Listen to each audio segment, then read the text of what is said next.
வணக்கம் நண்பர்களே, நாம இன்னைக்கு இந்த வீடியோல பவர் ஸ்விங் மிஷின் எப்படி அசெம்பிள் பண்றது அப்படின்ட்டு தான் டீட்டெயிலாக பார்க்க போறோம். இந்த வீடியோல நம்ம பார்க்கக்கூடிய மிஷினோட மேக் என்னன்னு பார்த்தீங்கன்னா ஜுக்கில ஜின் என்ன மாடலு, அதாவது அதோட மாடல் நம்பர் பார்த்தீங்கன்னா L-1C. இது மோஸ்ட்லி பார்த்தீங்கன்னா எல்லா பவர் மிஷினுமே சேம் ஒரே அசம்பிளிங் மெத்தடு தான். அதாவது நீங்கள் ஜாக் மிஷின் வாங்கினாலும் சரி, ஜெம்சி வாங்கினாலும் சரி, உஷா வாங்கினாலும் சரி, இது எல்லாமே சேம் மெத்தடில் தான் எல்லாமே அசம்பிளிங் மெத்தடாக இருக்கும். ஒன்லி அதோட ஃபங்க்ஷனை பொறுத்து சில அட்வான்ஸ் ஆப்ஷன் இருக்கும், அது மட்டும்தான்.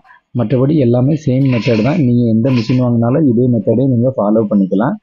இப்போ வாங்க எப்படி பண்ணுறது அப்படின்ட்டு பார்க்கலாம்.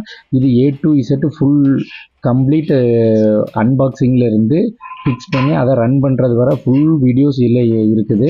அது ரொம்பவே லென்த்தாக இருக்கும். அதனால் 5 பார்ட்டாக அப்லோட் பண்ணுறோம். இதோட எல்லா பார்ட்டோட வீடியோஸும் வீடியோ கீழே டிஸ்கிரிப்ஷனில் கொடுத்துருக்கேன். உங்களுக்கு எந்த பார்ட்டு வேணுமோ நீங்கள் கிளிக் பண்ணி யூஸ் பண்ணி வாட்ச் பண்ணிக்கிங்க.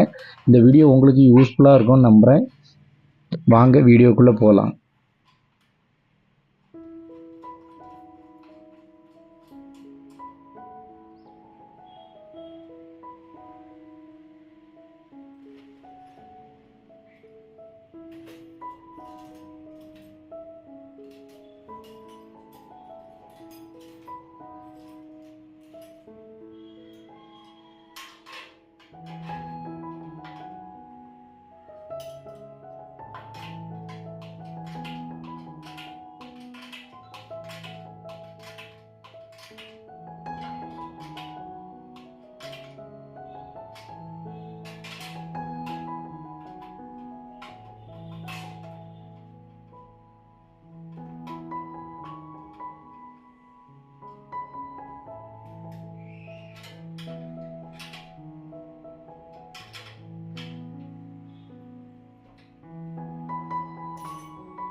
இல்லை அது டியூப் ஏதோ ப்ராப்ளம் ஆகிட்டு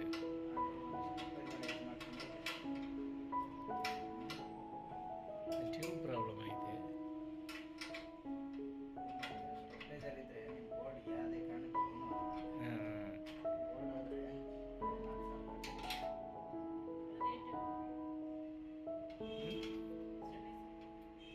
$3000